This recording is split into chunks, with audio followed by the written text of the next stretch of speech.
Et donc, ma très chère Patricia, il est 7 heures. Exact, 7 heures passées exactement d'une minute, notamment maintenant on va parler de cette femme enceinte qui a été abattue par les sécessionnistes dans la partie nord-ouest du pays. Vous pouvez l'apercevoir dans la petite lucarne avec son joli sourire, Karel Mezatia. On est très heureux en tout cas de vous accueillir en ce mardi pour le compte de la revue de presse. Juste après vous, ce sera Junior Hussein. Bonjour, bienvenue dans Canal Matin.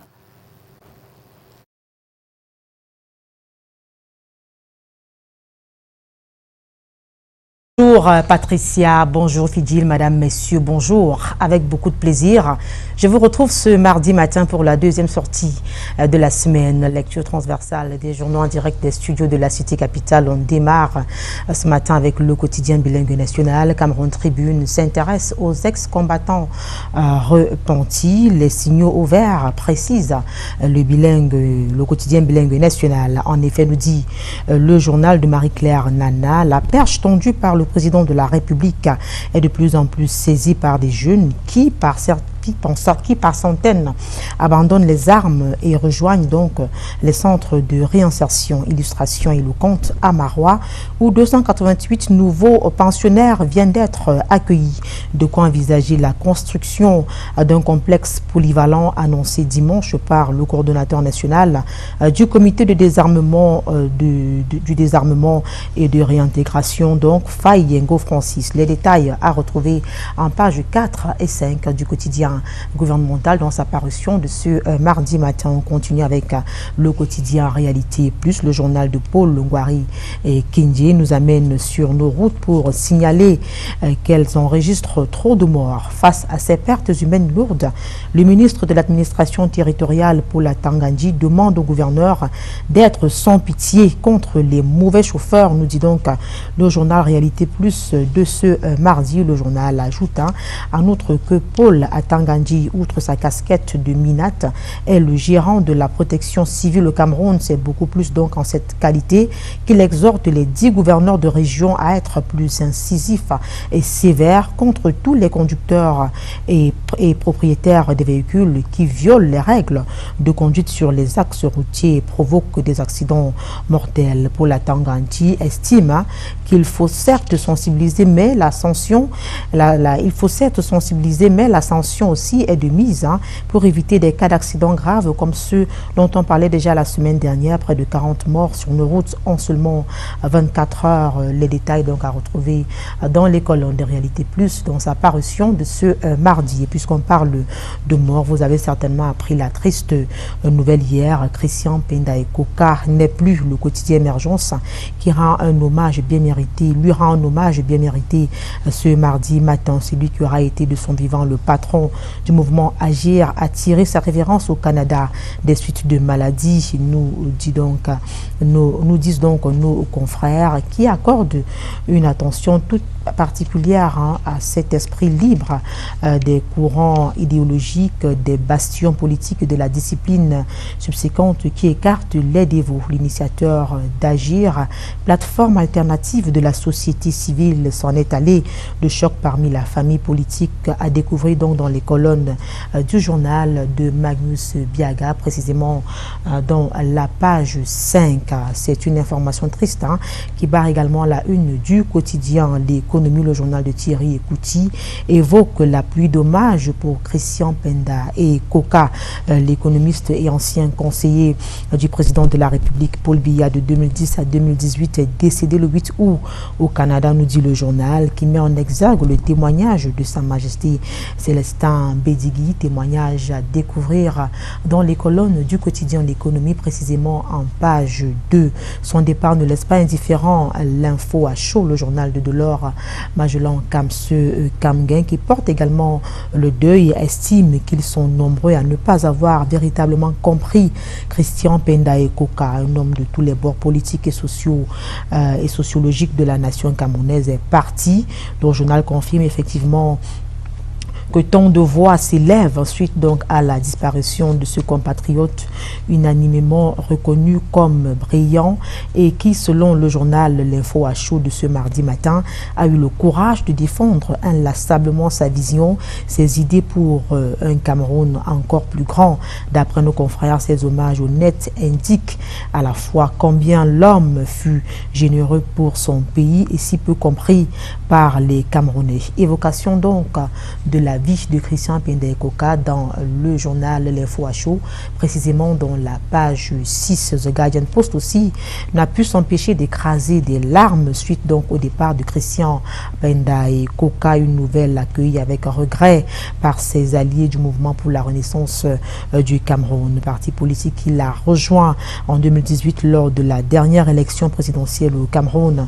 Le journal de nos confrères d'expression anglaise de Christian Gall, lui, en lui rendant hommage ce matin, donc évoque son adhésion avec le MRC, sa position en ce qui concerne la tension sécuritaire dans la région du nord-ouest et du sud-ouest. Le journal précise en outre que son départ après celui de Paul-Éric Kingé ramène à 2 donc le nombre de compagnons de détenus qui à un moment donné ont séjourné à la prison centrale de Kondégué avec Maurice Kamto.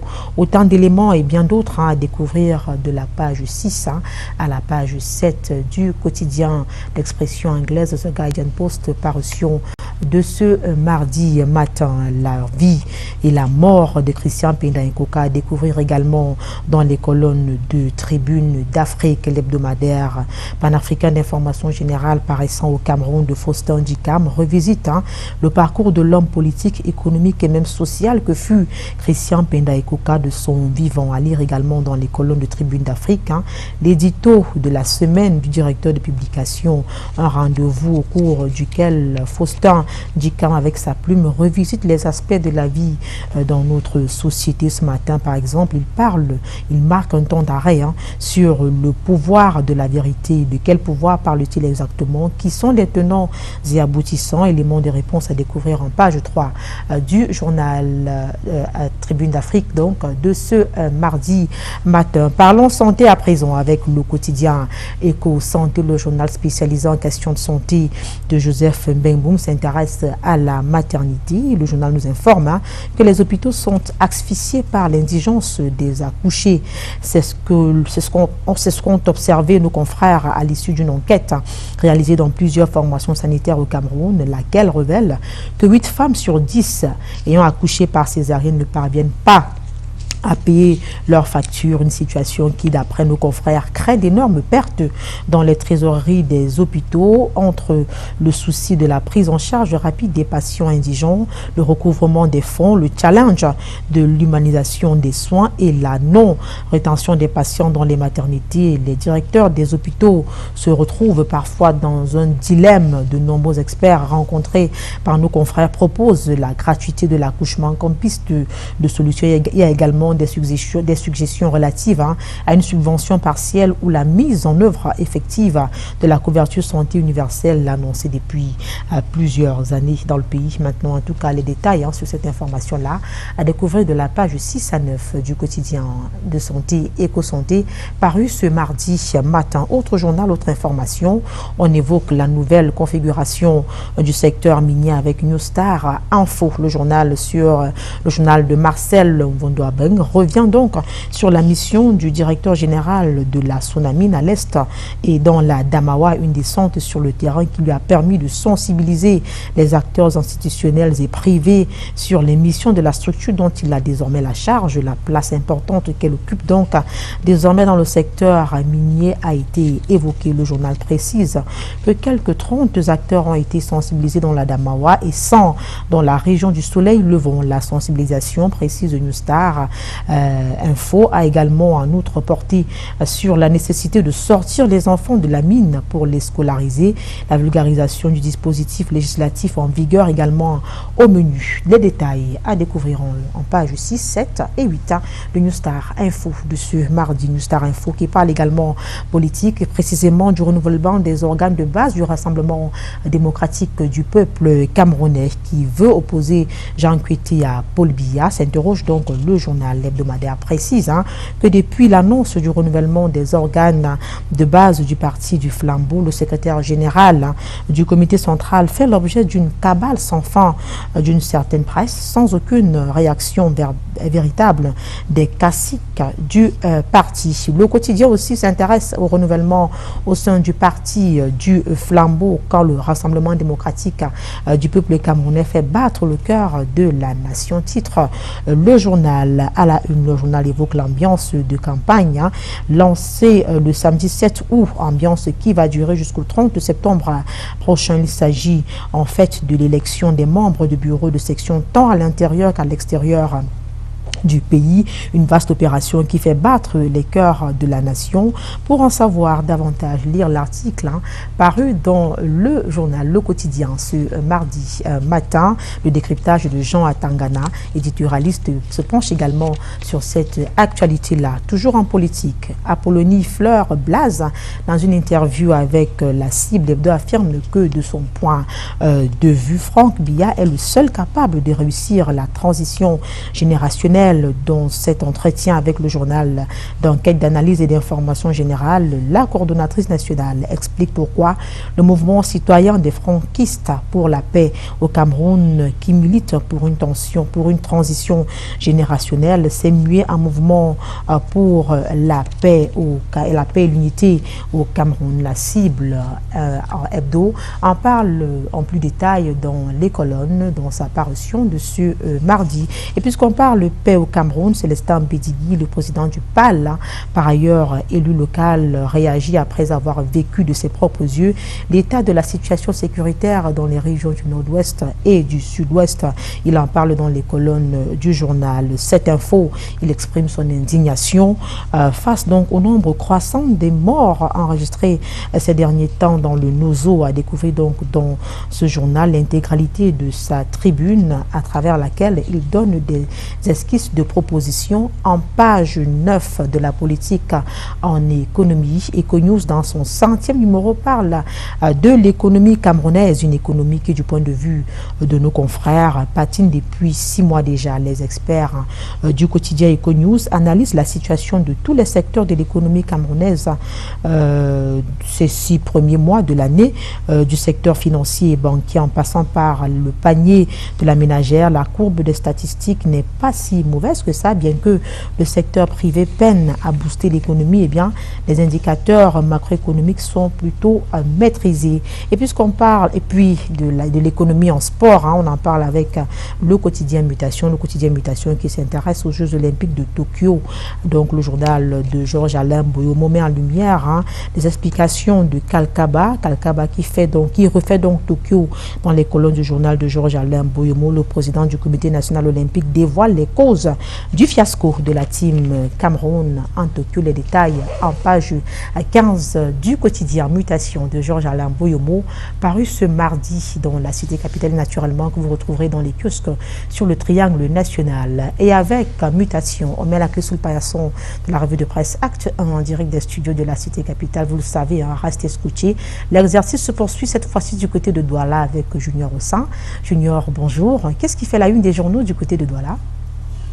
Bonjour Karel Mezatia-Choya, ce qui fait la une des journaux du côté de Douala, et bien sûr c'est cet hommage rendu à Penda et Koka. Oui, la nouvelle expression se souvient de l'homme et nous parle de ce que pense Maurice Kamto de son frère pour le président du MSC, précise la nouvelle expression ce matin à sa une. La disparition de celui qui fut allié du mouvement pour la renaissance du Cameroun lors de l'élection présidentielle d'octobre 2018 est un coup dur porté à la lutte de libération de notre peuple et à la résistance nationale qu'il a activement contribué à construire au Cameroun. C'est à retrouver en page 6 et 7 du journal. C'est avec une immense tristesse que j'ai appris le décès dans la nuit du dimanche 8 août 2021 de mon ami et frère Christian Penda Koka, président d'Acte agir, écrit donc Maurice Kamto dans un message diffusé à travers les médias quelques heures après l'annonce officielle de la triste nouvelle. Outre Maurice Kamto, la présidente du Cameroun People Party Pipi Kawala a également rendu hommage aux disparus. Des hommages donc à retrouver dans ce journal La Nouvelle Expression de ce mardi matin.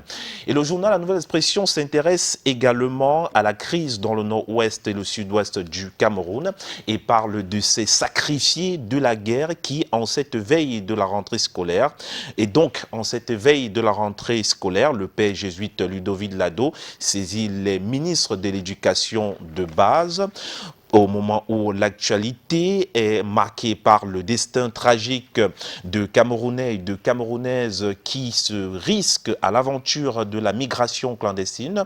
Je vous écris au sujet des milliers d'enfants déplacés internes qui, si rien n'est fait, risquent de venir grossir les rangs de ces jeunes qui ne rêvent que de fuir leur pays pour essayer de se refaire ailleurs. J'attire donc particulièrement votre attention sur la prise en charge de leur éducation dans le divers lieux d'accueil. L'éducation étant non seulement un droit de l'enfant, mais aussi un socle de l'espérance. Pour en avoir côtoyé ces dernières années, il y a lieu de dire, sans risque de se tromper, que les déplacés internes de notre pays sont quelque peu abandonnés à eux-mêmes sur presque tous les plans. Écrit donc ainsi le père Ludovic Lado dans une lettre ouverte adressée justement au ministre de l'Éducation du Cameroun, objet scolarisation des enfants déplacés internes. C'est à retrouver dans La Nouvelle Expression de ce mardi matin. Et La Nouvelle Expression s'intéresse également en colonne du journal à ce message de Monseigneur Samuel Cléda, message qui dénonce justement les dépravations des mœurs dans notre société. C'est à lire en page 3 du journal La Nouvelle Expression de ce jour. Et avec le journal Kalara, on s'intéresse à ces 3 colonels qui se battent pour 30 millions de francs CFA. C'est une affaire d'escroquerie. Il s'agit donc des officiers supérieurs de l'armée, 2 magistrats militaires s'étaient ainsi associés pour créer une entreprise spécialisée dans l'exploitation d'une carrière de sable. Le promoteur du projet détourne les fonds investis par ses 2 camarades d'armes avant d'être trahi par ses propres contre-vérités. À retrouver en page 8 du journal, les officiers supérieurs avaient ainsi envisagé de s'associer pour créer une entreprise destinée à l'exploitation d'une carrière de sable. Le promoteur de l'entreprise a reçu la contribution financière de ses 2 camarades d'armes pour le projet, mais a empoché cet argent. Il a été jugé coupable des infractions mises à sa disposition, mises à sa charge. Autant pour moi. Et bien sûr, avec le journal Kalara de ce mardi, on s'intéresse également à cette affaire concernant la dot.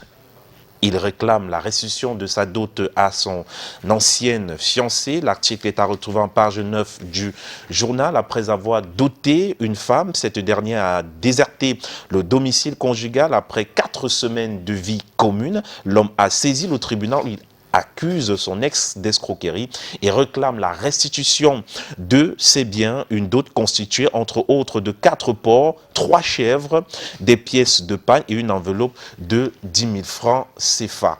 C'est à lire dans le journal Kalara. L'hebdomadaire du monde juridico-judiciaire s'intéresse ce matin au port autonome de Douala et se demande pourquoi Cyrus Ngor est sous la menace d'une incarcération. En tout cas, nous donne les raisons pour lesquelles Cyrus Ngor est sous la menace d'une incarcération. Le DG du port autonome de Douala avait scellé les magasins d'un homme d'affaires pour aérer de loyers. Ce dernier conteste et obtient une réparation de 3,2 milliards de francs CFA.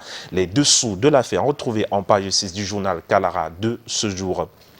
Et le journal Info Matin ne lâche pas le DG du port autonome de Douala, parlant justement du terminal à conteneurs cette fois-ci. Le port autonome de Douala célèbre des grues congelé, précise Info Matin. Le quotidien qui fait l'actualité autrement nous rappelle que les nouvelles grues bruyamment vantées sur la place portuaire de la métropole économique seraient, selon des proches du directeur général Cyrus Ngor, de la ferraille de seconde main.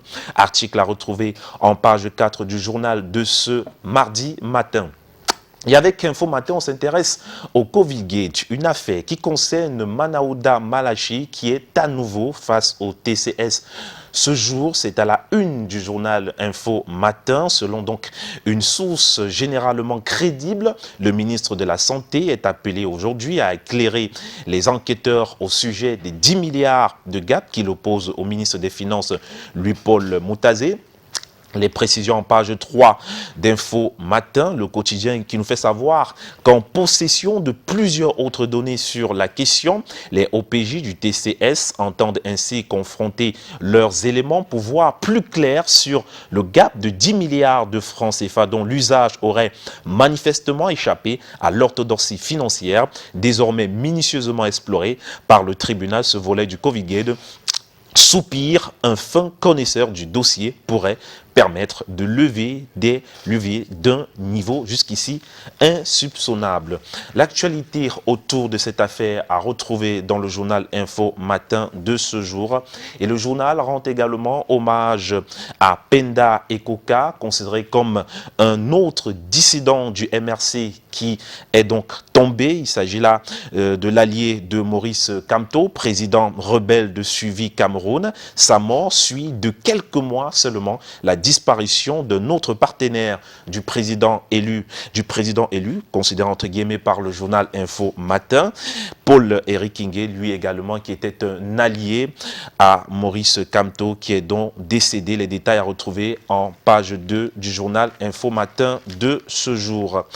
Et dans la suite de cette revue de presse avec le journal L'Éden, on s'intéresse à cette visite du président du Conseil national de la communication qui a rendu visite aux responsables, ou du moins aux employés et responsables du journal L'Éden que nous avons ce jour dans cette revue de la presse. Le président du Conseil national de la communication a donc salué le travail mené par ce média groupe-là, et les invite à rester toujours professionnels dans le traitement de l'actualité. Il y a la une principale du journal L'Éden de ce jour.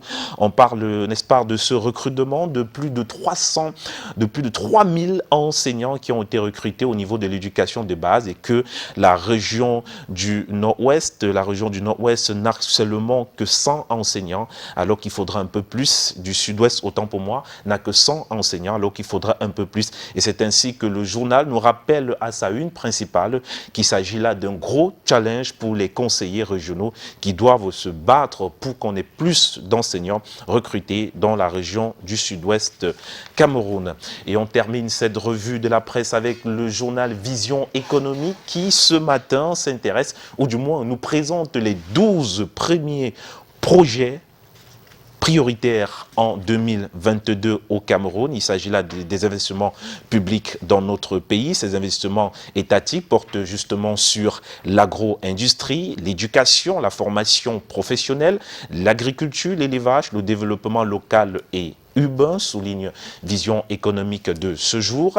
Dans sa stratégie nationale de développement 2020-2030, les pouvoirs publics entendent porter l'investissement public à 40% des dépenses totales de l'État. Pour y parvenir, il faudrait bien évidemment au préalable résoudre les insuffisances mises en exergue depuis des années en matière d'investissement public, notamment l'absence d'une démarche cohérente d'évaluation de la qualité des projets avant leur inscription dans le budget de l'État.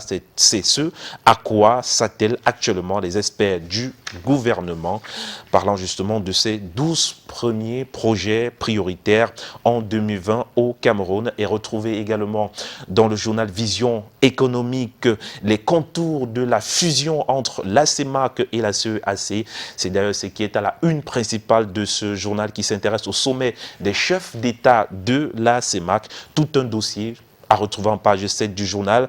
Et bien sûr, sous la haute présidence de son Excellence Paul Biya, président en exercice de la CEMAC, un sommet de la dite organisation est imminent. Au cours de leur assise, les chefs d'État devront débattre et adopter les textes régissant le Parlement communautaire, la Cour des comptes, le protocole de la Haute Autorité monétaire d'Afrique centrale, sans oublier le protocole régissant la Haute Autorité des marchés financiers d'Afrique centrale. Selon les experts, la fusion des deux zones communautaires, à savoir la CEMAC et la CEAC, va permettre une meilleure rentabilité des économies des pays situés au sud du Sahara. Explication à retrouver en page 7 du journal Vision économique de ce mardi. Et bien sûr, le journal économique et des finances, l'hebdo, s'intéresse également à cette coopération sud-sud, coopération portée cette fois-ci par le ministre des Transports, ministre Ngalle Bibere, qui est donc au Canada pour des activités intenses. À retrouver en page 11 du journal de ce mardi. Merci beaucoup, Julien. Demain, on aura forcément de nouvelles parutions. On sera rendu 11e jour du mois d'août pour le compte de l'année 2020. On est en pleine période estivale des délassements et Dieu seul sait combien sont nombreux nos vacanciers qui nous regardent ce matin. Allez, on va rappeler en fait qu'il est de tradition en fait que nombre d'entre eux suivent des cours de vacances ou encore s'adonnent à certaines activités comme la vente à la sauvette.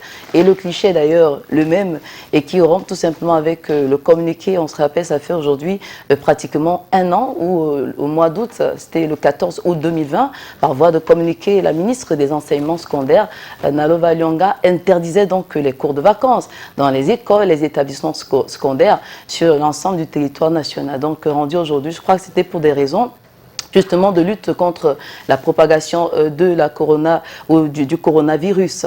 Donc, ce qui rend pratiquement avec ce qui se vient aujourd'hui, j'en parle avec beaucoup d'émotion parce qu'ils sont nombreux des enfants qu'on voit en train de vendre des arachides et les cours de vacances qui s'organisent ça et là. Alors, la question Junior, pourquoi est-ce qu'on a l'impression que cela n'est pas respecté? Et en termes de sanctions, pourquoi également on a l'impression que les sanctions ne sont pas appliquées?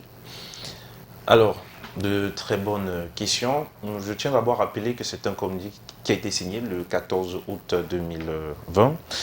Et si vous permettez, on peut faire d'ailleurs lecture de ce communiqué parce qu'il est toujours important de rappeler que lorsqu'une décision est prise par l'État, c'est une décision qu'on doit respecter. Donc faisons lecture de ce communiqué, si vous le permettez.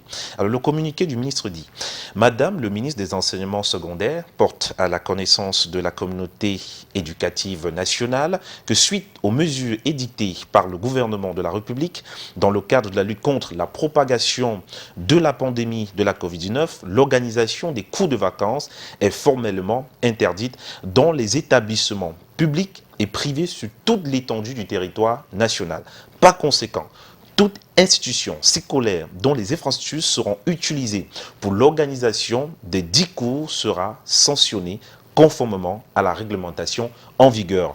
Madame le ministre des Enseignements secondaires tient à rappeler par ailleurs que les vacances scolaires sont une période au cours de laquelle les jeunes doivent se concentrer aux activités ludiques à caractère éducatif ainsi qu'à l'apprentissage des valeurs sociales et culturelles pour une meilleure intégration. Alors, voilà donc une décision qui est prise et qui doit être respectée. Cependant, on constate tout de même qu'il y a des établissements qui continuent de faire des cours de vacances pendant cette année 2021.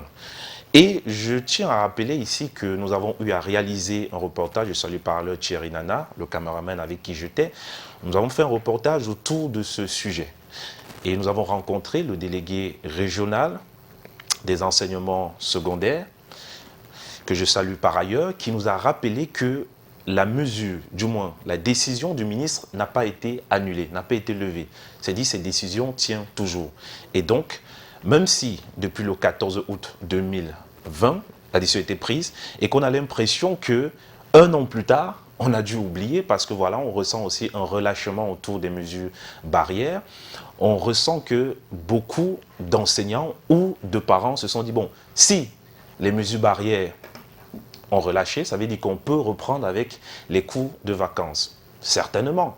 Mais tant que la décision n'est pas levée, je crois qu'il faudrait éviter de faire les cours de vacances. Alors, moi, j'aimerais savoir si les cours de vacances ont leur place aujourd'hui, alors que les enfants ont 9 mois d'école Pourquoi ces cours de vacances? Est-ce que pendant la période des vacances, les enfants ne devraient pas intentionner lâcher prise et s'occuper à d'autres activités que des activités scolaires? Alors, pour répondre à votre question, prenons juste la dernière phrase, la dernière ligne du communiqué du ministre des Enseignements secondaires. Alors, le ministre dit « Les jeunes doivent se concentrer aux activités ludiques à caractère éducatif, ainsi qu'à l'apprentissage des valeurs sociales et culturelles pour une meilleure intégration. » Les vacances sont utiles pour les parents de mieux connaître les enfants. Pendant les vacances, c'est l'occasion pour le père parce qu'il faut dire que pendant la rentrée, les enfants passent plus de temps à l'école. Donc, les vacances permettent au moins aux enfants d'aller au village, d'apprendre à connaître grand-mère et grand-père, de connaître les valeurs du village, les valeurs traditionnelles. Et bien sûr, c'est aussi l'occasion, pendant les vacances, de faire en sorte que les enfants apprennent des activités comme le karaté, le piano, la danse, je sais pas, des choses qui ne demandent pas un effort beaucoup plus considérable. Voilà. Donc, il faudrait qu'on laisse nos enfants, pendant les vacances, profiter, s'amuser, jouer, qu'ils bénéficient un peu des amis, des copains sous un autre pan, qu'ils aillent au village, qu'ils font des voyages.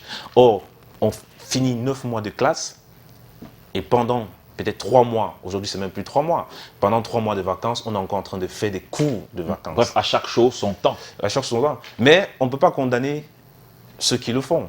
Peut-être les cours de vacances dans les salles de classe restent interdits, mais seulement si un parent veut avoir des répétiteurs chez soi, on ne peut pas l'en empêcher. Et puis, je pense que toutes ces activités-là, ça suscite un tant soit peu de l'interaction, c'est-à-dire pour des activités ludiques comme pour des cours de vacances. Pourquoi interdire l'un et pas l'autre? En tout cas, merci encore Junior Hussein. Le rendez-vous est pris pour demain. On a encore une pile d'invités à recevoir. Par exemple, Michel Corporation, on aura ces beautés qui viendront nous parler de la particularité des produits Michel Kerr. Mais avant, mesdames et messieurs, vous savez ce qu'il vous reste à faire après cette revue de presse. Rendez-vous dans les différents kiosques pour avoir la teneur de toutes les informations parues dans les journaux ce jour. À 400 francs CFA seulement. À suivre dans ce programme, on aura Marlise Babois qui viendra nous parler de la relation entre le beau-père et le beau-fils. On aura Dr Ténékéné qui nous parlera de santé animale, mais on parlera aussi des différentes dates qui ont marqué l'histoire du monde ce jour. Mais avant, la pub. On se retrouve dans 5 minutes. À tout de suite.